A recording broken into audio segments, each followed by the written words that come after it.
Hi everybody, Dan Illman here with some exciting news. DRF Formulator, the gold standard in past performance information, is now free, exclusively on DRF Bets. Join DRF Bets with the promo code WINNING, get a $250 first deposit match bonus, a $10 free bet, and free Formulator already uploaded to your account. Access Formulator's premium features, including sortable trainer stats, race replays, personalized trip notes, and lots more. Free Formulator, exclusively on DRF Bets.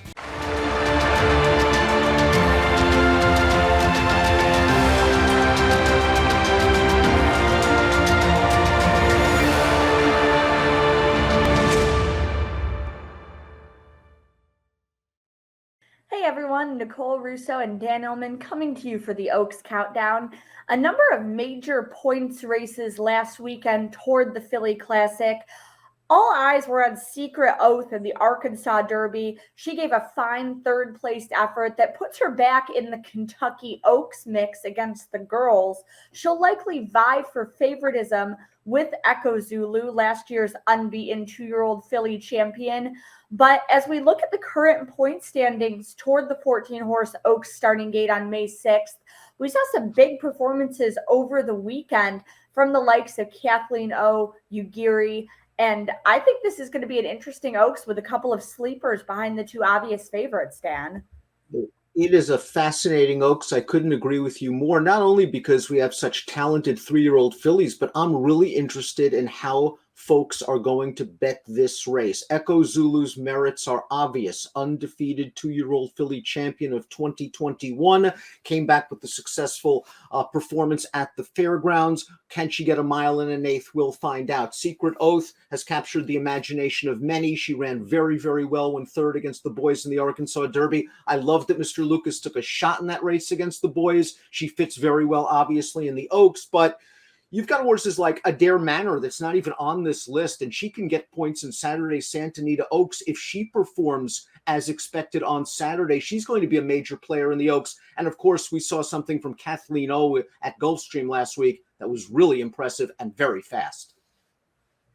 Yeah, and let's take a look at Kathleen O winning the Gulfstream Oaks. I really like this filly from an AP Indy line stallion, an upstart out of a mare by Blame. You would think that she would want to run all day. Shug McGahee has meticulously developed her, won the Devona Dale before coming into the Gulfstream Oaks here. She'll come into the Kentucky Oaks undefeated. I'm not sure that the fillies that she's been beating in Florida necessarily the top of this class, but I do like the way that Kathleen O has been doing it, and I think she could even have a little bit more upside going longer. Well, you're absolutely right that the fillies she's been beating up on in South Florida are not ones that are going to be major contenders in the Kentucky Oaks, if any of them are even Oaks bound. But at the end of the day, she ran a 98 Beyer speed figure in the Gulfstream Park Oaks. Her first start around 2 turns. She's been masterfully handled by Shug McGahee. You mentioned her pedigree. Distance will not be a problem for her. And her late running style, I'm really not too concerned about because there should be a good pace on in the Kentucky Oaks.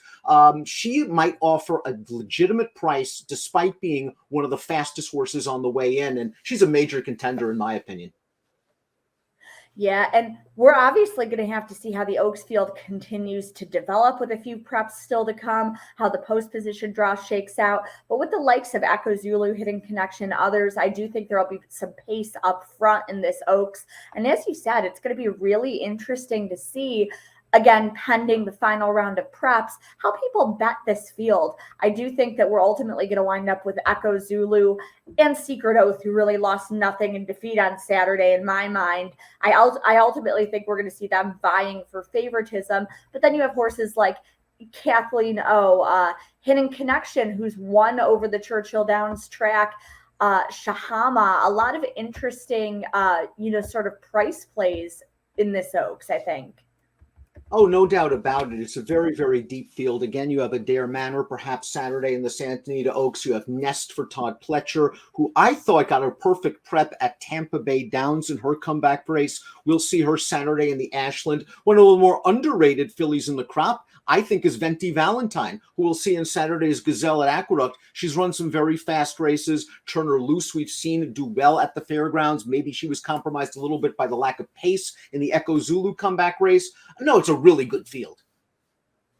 Yeah, and you mentioned some of the fillies that we're going to see this coming weekend. Let's take a look at this slate of the final 4 Oaks points races this coming weekend. You have 3 points April 9th around the country that are worth 100 points to the winner, 40 to second, 20 and 10 to the remaining top finishers. The Beaumont on Sunday at Keeneland, a 1-turn race with minimal points, unlikely to have much Oaks impact. But as you mentioned, those other 3 big races, we're going to see the royally bred Nest in the Ashland and what's shaping up as a nice field. Venti Valentine in the Gazelle, the final step on New York's path to the Oaks, and a Dar Manor in the Santa Anita Oaks. One of the fillies recently transferred from Bob Baffert to Tim Yachtine, getting 1 shot to pick up those Oaks points as she hasn't been eligible to this point. And, this is it. This is the final stand this weekend for Oaks hopefuls.